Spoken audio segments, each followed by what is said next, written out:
find a better way to describe fiber.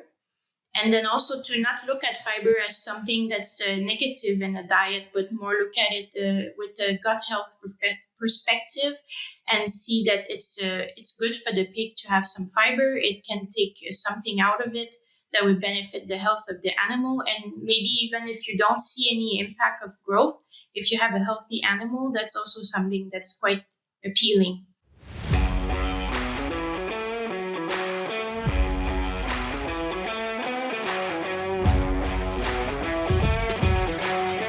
Hello, everyone, and welcome to the Swine Canada podcast. My name is Dan Columbus, and I will be your host for today's episode. Today, I have with me Dr. Élisabeth Chassé, who is a postdoctoral fellow in the Department of Animal and Veterinary Sciences at Aarhus University.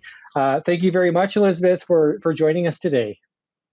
Thank you for the invite. It's a pleasure to be here today. So since many of our audience probably are not aware of who you are, I'll start by asking you to give a little bit of a background in yourself and your journey so far. Yes, so I'm from Rimouski, Canada, which is a small city in Quebec. So I am a French speaker, so some people might hear some of my French accent coming out. And I grew up on a dairy farm, so my dad was a dairy farmer. So I was very much into more like the dairy cows for most of my life. And that's what brought me actually to do my bachelor degree in agronomy at the Université Laval in Quebec City. So there was an internship that we had to do on a commercial farm. And I decided for a new challenge to look into pig production. So I went and did an internship in a swine maternity. And I really loved the pig production. And then I took more classes into that. And I decided for my master to go into research into the swine nutrition with Frédéric Gay and Marie-Pierre Letourneau-Montminy at Laval University. So my master's degree was focusing on Xylanase and how it can help digest byproducts in pig diets. So I work with cannulated pigs with that, and then I continued on with the PhD, again with Frédéric and Marie-Pierre, and I worked more on, again with Xylanase and more with a low and high fiber diet. So we had a diet more based with corn, representative of what we do in Eastern Canada, and we had a diet more rich in wheat, more towards Western Canada. And then we looked at how Xylanase can improve digestibility, but also played a bit with meal frequency and meal size.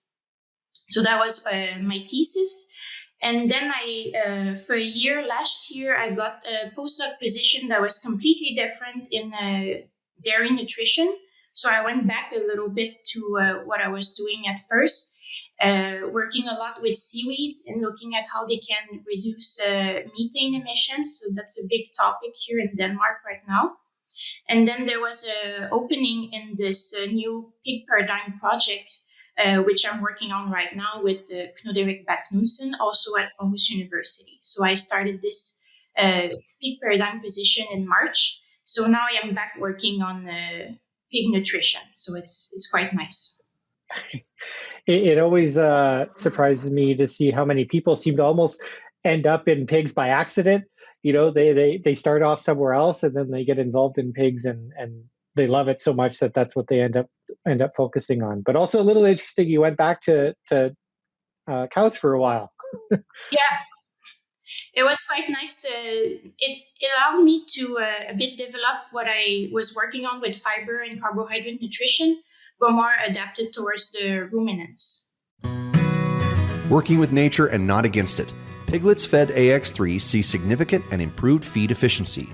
Producers know the reality of needing to reduce antibiotic and zinc use. AX3 Digest is a highly digestible novel protein that promotes improved in-barn performance, piglet health, and minimizes the need for zinc in the diet. For more information, visit www.protecta.com. That's www.protecta.com. Well, welcome back to the pig side. I'm sure we're glad to have you. You mentioned it in a little bit in introduction that now you're working on the pig paradigm project, and we're probably obviously not going to be familiar with what that is. So maybe give our listeners a little bit of a background on what that actually is all about. Yeah, so the Pig Paradigm project started last year. Actually, that was the kickoff of the project, and it's founded by the Novo Nordisk Foundation here in Denmark for around 20 million euros. So it's a huge project, and there is many universities involved in it. So we are at the Aarhus University, Copenhagen University, also Aalborg University, Wageningen University, and University of California, Davis. So we are quite a big group of researchers working on this project, and it has 4 different pillars. So we have the nutrition, the microbiome, the host, and data integration. So I'm working more in the nutrition pillar, and more specifically, my own project is about comparing prebiotics, so oligosaccharides, to dietary fiber, more polysaccharides, and looking at how they differ in structure, obviously, but also on the effect they might have on the gut of the piglet. And the overall aim of the Pig Paradigm project is to fight antibiotic resistance and to find ways to reduce the antibiotics use in piglets for post-weaning diarrhea.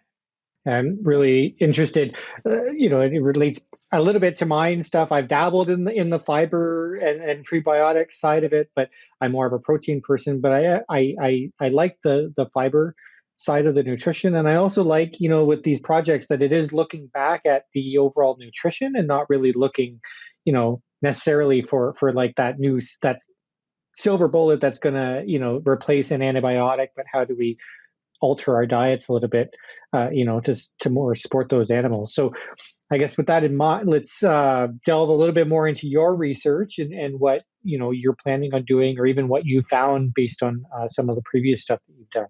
Yeah, so we started the part of the Pig Paradigm project with these prebiotics. We're looking at some that are known to have an effect on the modulating the microbiome, so to have more beneficial bacteria that then will help reduce the post-weaning diarrhea at the time of weaning. So we're working with the fructooligosaccharides, which is already known, and comparing it with inulin. So that's one pair that we want to have. And then also more of the common fiber you can find in cereals. So arabinoxylan compared with the arabinoxylo-oligosaccharides. That's always a long one to say. And then we're looking also into more novel type of fibers. So I mentioned I worked last year on seaweeds with cow nutrition.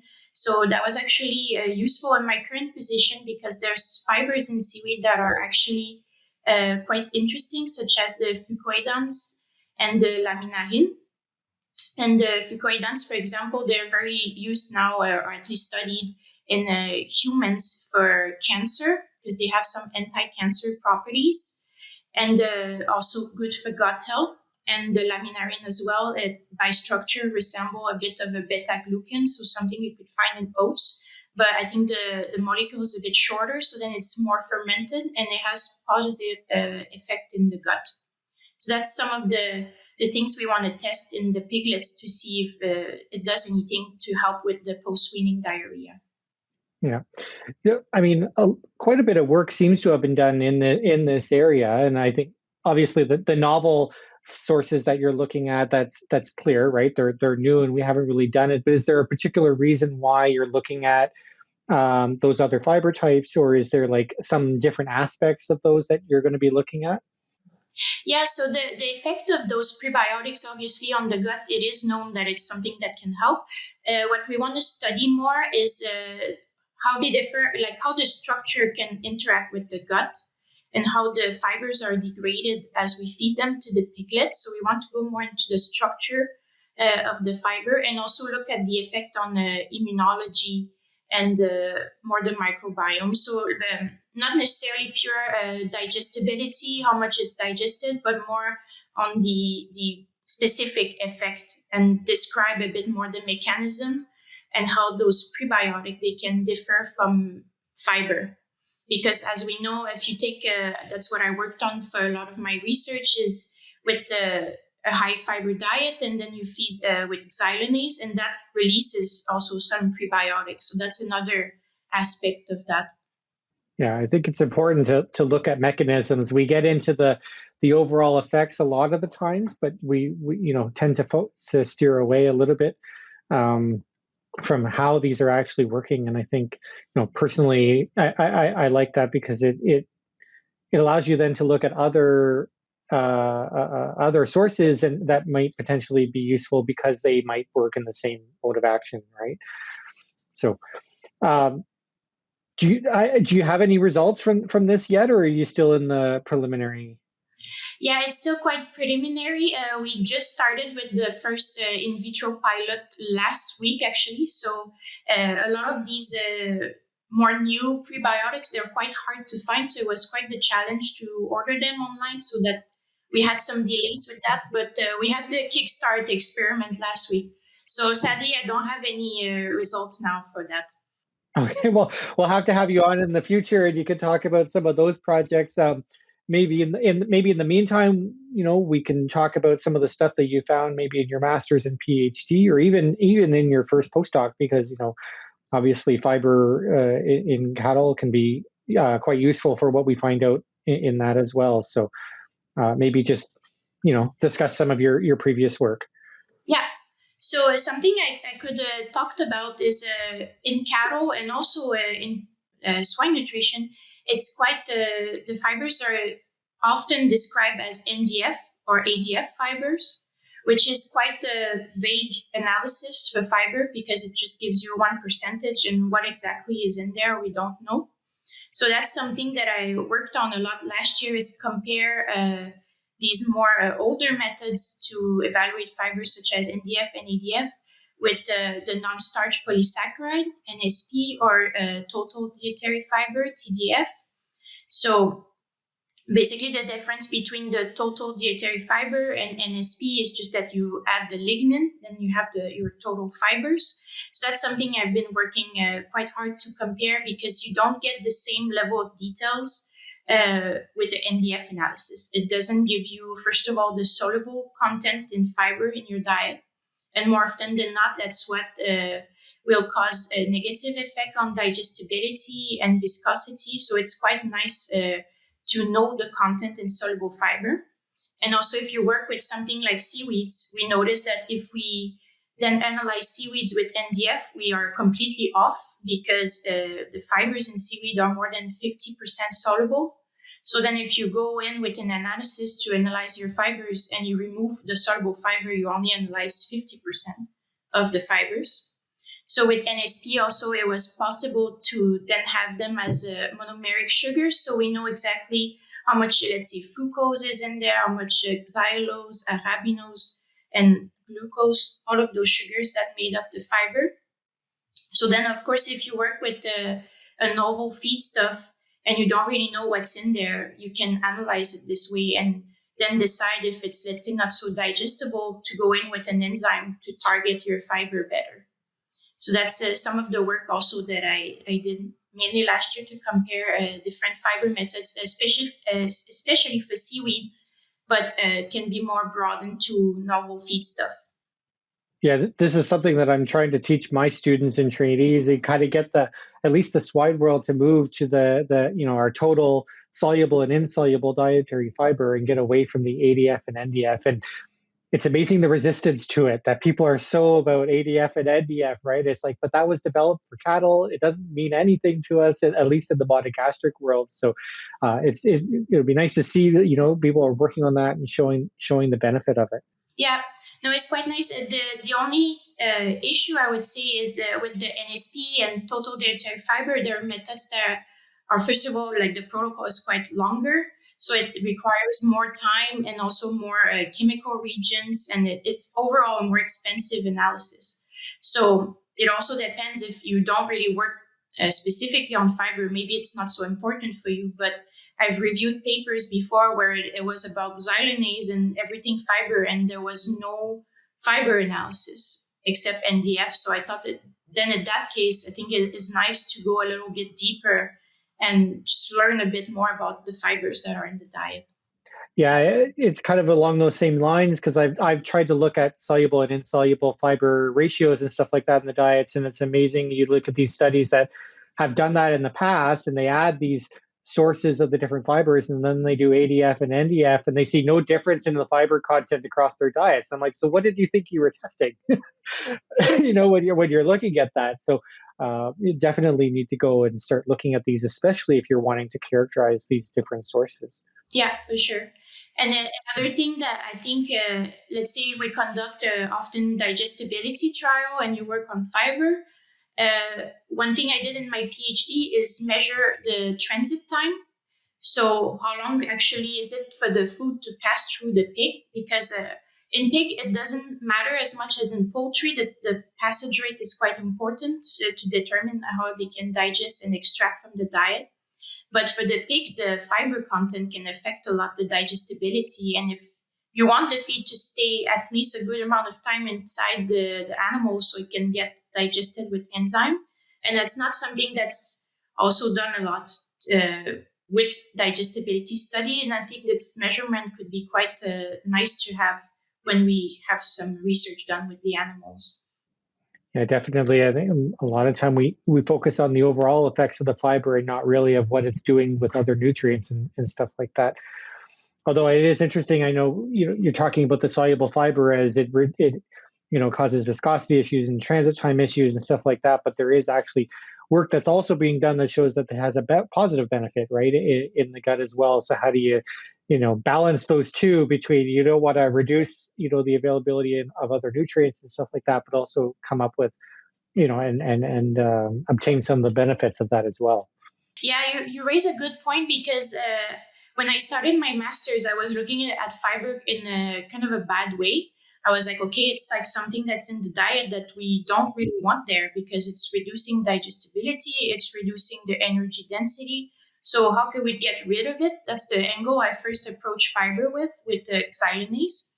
And after that, towards more the end of my PhD, I started looking at it with more of so fiber is actually good in diet also. It's good for gut health. It has nice effects on the microbiome. Then you can have more fermentation and an anti-inflammatory effect at that point. So it's not that you want to completely eliminate the fiber. And a good example of that is also for sows, gestating sows. It's quite also research now to add more insoluble fiber to their diet so that they're first not so feeling hungry, and it can also help with the farrowing. So fiber now, I think it has changed in the last few years. It's not so much undesirable or anti-nutritional factor, is more seen as a health benefit. Yeah, I've definitely seen that evolution as well, right? When I was taking this, I learned you avoid fiber at all costs. And then, we started putting in the sow diet. And, even now I'm seeing more, it's like, okay, well, we need it in the weaner diet, but just soluble. And now I've even seen stuff that shows no, insoluble, they can adapt it. It has benefits as well, right? So it's amazing how it's evolved over time, and now we look at it as a benefit for the most part instead of a negative. Even in pigs that we thought we should still avoid it at all costs, right, or at least minimize. So it's really interesting to see that evolution. So you mentioned in some of your previous grad work that you work with Xylanase. So I think that would be something that's interesting, for a lot of people. So maybe let's delve into a little bit of what you found in those studies. Yes. So in my first study I did with the Xylanase, we were working with a diet that was, we had the traditional diet we use in Eastern Canada, so corn, soybean meal as a control diet. And then we replaced 30% of that diet with some byproducts that are also more common in Eastern Canada, such as the wheat meal grain, corn DDGS, and we also had some bakery meal. So just to reduce a bit the cost of the diet, because the cost of corn and soybean meal has increased a lot in the past few years, so to integrate more byproducts. And then we had a diet, diet with byproducts and also with Xylanase to then compare together. And sadly, in that study, we didn't see any effect of the Xylanase to increase fiber digestibility. But I think it can be explained that we only had 30% addition of byproducts that were high in fiber. So it's not like we had a diet that was extremely high in fiber. Plus, we worked with corn DDGS, which is corn fiber is hard to degrade by Xylanase. I think maybe now it has evolved over the years, even if it's not been so long, they always find new enzymes. So maybe they found one that was more effective with corn. But the one that I worked with, it was not doing anything so much with the byproduct that we used. But then we went in with another experiment with comparing again the same corn soybean meal diet as a control. But then we went in with harder on the fiber content with the wheat-based diet, and we added also some wheat bran. So to have a higher content in soluble fiber, and also by the same time arabinoxylan. And then in this diet, we saw quite an improvement in digestibility of the fiber with the addition of the Xylanase. And there was also a release of these arabinoxyloligosaccharides. So that was exerting a prebiotic effect. I did not measure anything on as immunology or gut health parameters, but we saw an increase in those oligosaccharides released from the fiber. So you had an improvement in digestibility and an improvement in the release of these oligosaccharides in that. But did you measure gut health or other outcomes to see if that was actually being of benefit to the pigs? No, that would have been nice, but during that study, it was not so much the focus on the gut health. So it was more on the nutrition part. It's only recently that now I've refocused more on gut health. So we don't have any measurements for that.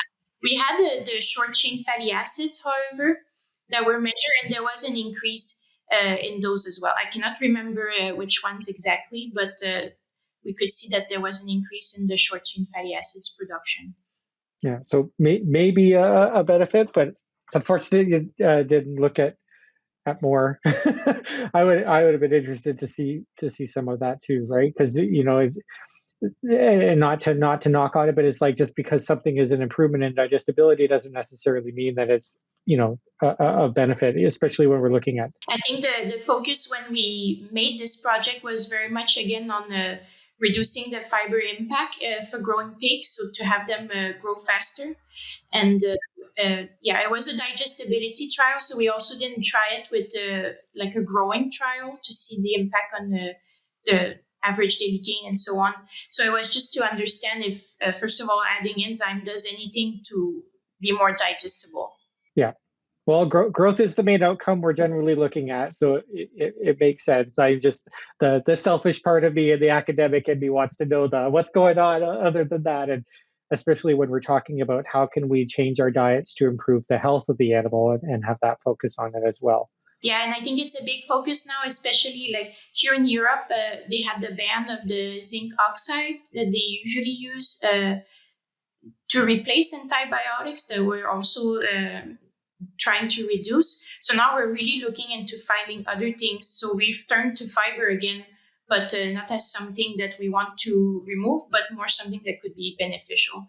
So definitely, I think in the future studies, we're going to see a lot more of these health mechanism and less digestibility. Yeah. So over in Europe, there is a lot more focus, I'd say, on like nutrient outputs with nitrogen and stuff like that than we do necessarily have in Canada. So is there any kind of worry that with the move away from the zinc and stuff like that, then potentially looking at fibers and that we might be having a negative impact on like nutrient output and actually like working against, maybe competing interest or so? I don't know really how to say it, if you understand. I'm not sure. Competing with like food for humans, or? I'm just saying because we look at antibiotic use, and then there's also the environmental impact, right? And how those two things are going to potentially interact and might compete with each other because, reducing antibiotics might actually mean, an increase in nutrient output, say if we have to focus on fibers and stuff like that to help. Yeah, I understand. That's true that if, let's say, we had the pigs are, let's say, less efficient, then of course we're going to have a bigger excretion of nitrogen or of phosphorus. So that's of course going to compete with the interest of reducing antibiotics. But I do not know in what proportion or how it's going to be looked into. Did you have another project that you wanted? Because we talked about the Xylanase. Is there another one? I've also worked with the feed frequency and the meal size during my PhD. So that was another aspect of the research. So what we tested basically is when we do a digestibility trial with canolytic pigs, it's quite standard protocol, and pretty much everybody does this way. We feed the pigs 2 times a day, and we restrict the feed intake so that they don't grow too fast to have issues with the cannula.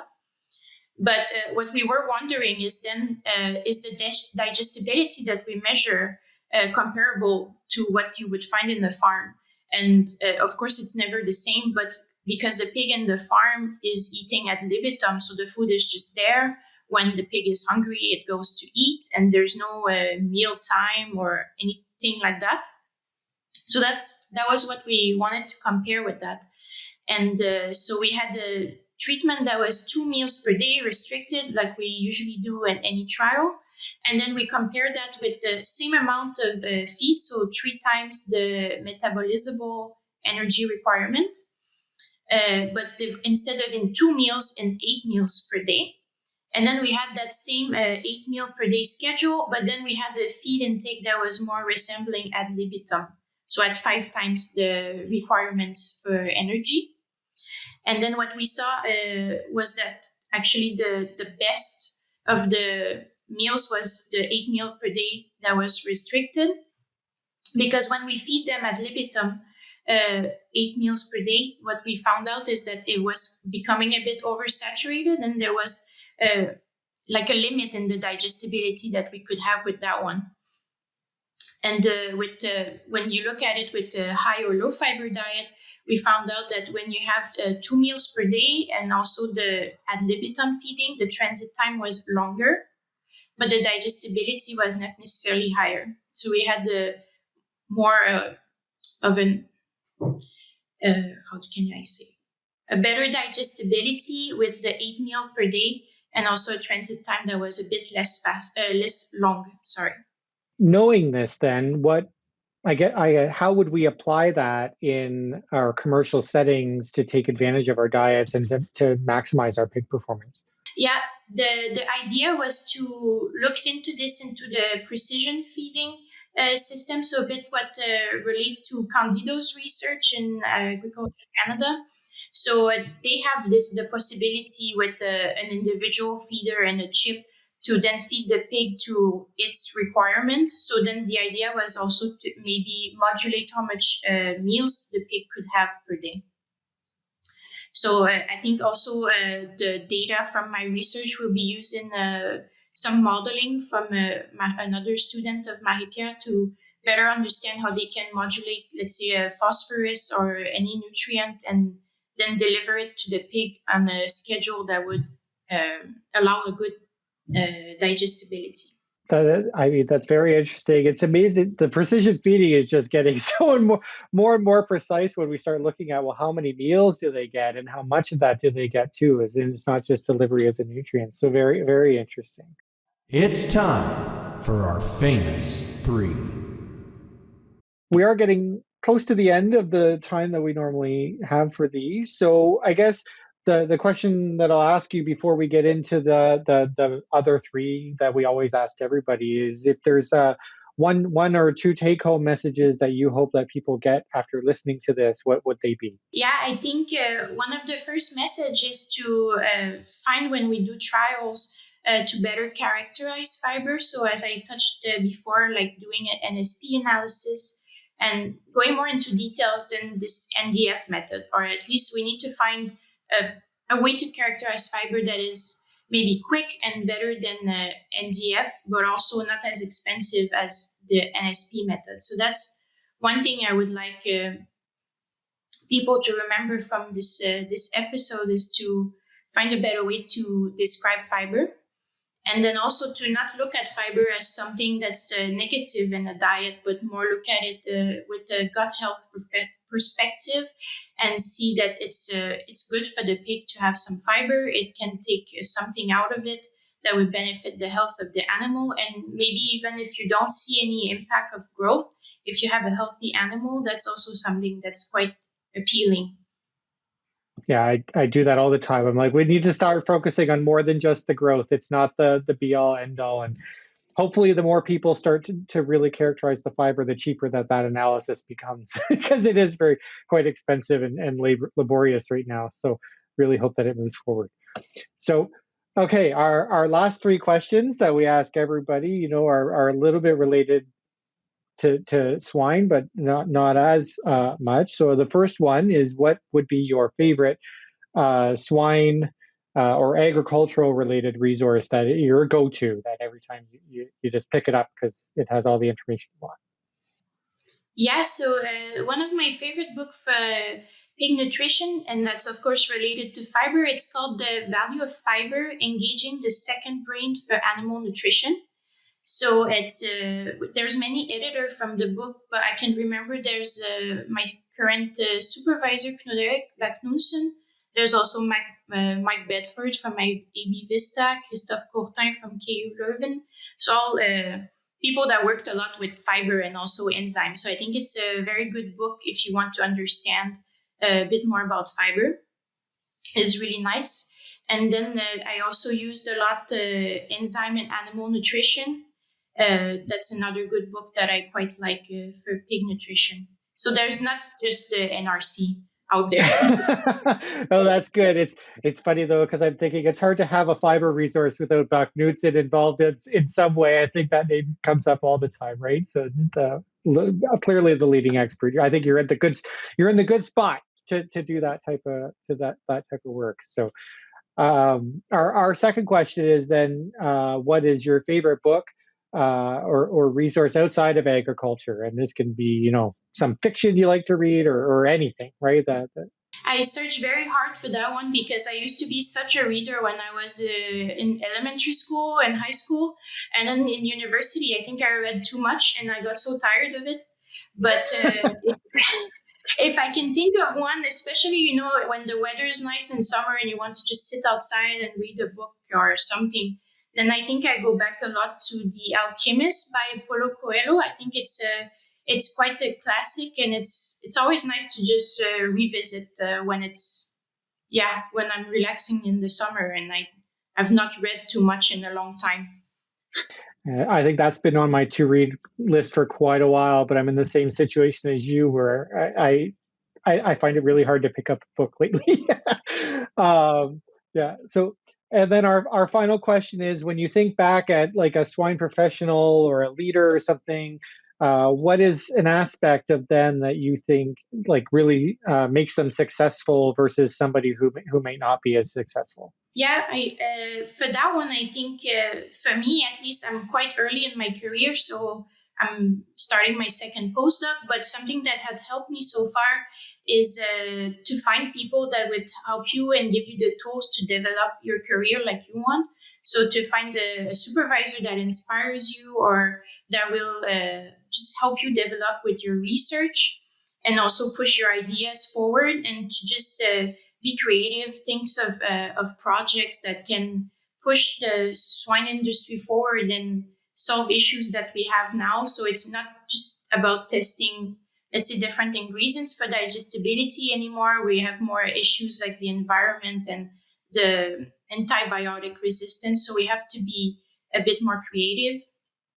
And also with the at some point, maybe we won't be able to use animals anymore. So to work with in vitro models or find non-invasive ways to do trials. So that's what I think is nicest, to be creative and just have a good team with you. Yeah, no, I would definitely agree. Not that we don't need the people doing digestibility studies, but if we want to move forward, it's so yeah. I don't want to get any bad calls saying, "Oh, digestibility." No. I will still do digestibility all the time, but just have more something else on the side with it to accompany. Yeah. No, I definitely agree. So, well, Élisabeth, it's been a great discussion. I really enjoyed it, and I hope you enjoyed being on the show. And hopefully we will be able to have you on in the future once you maybe get some more out of your pig paradigm work. that would be great. I would love to present what we are doing a bit further. Yeah. Yeah. Okay. Well, thank you very much. And thanks to everyone for listening.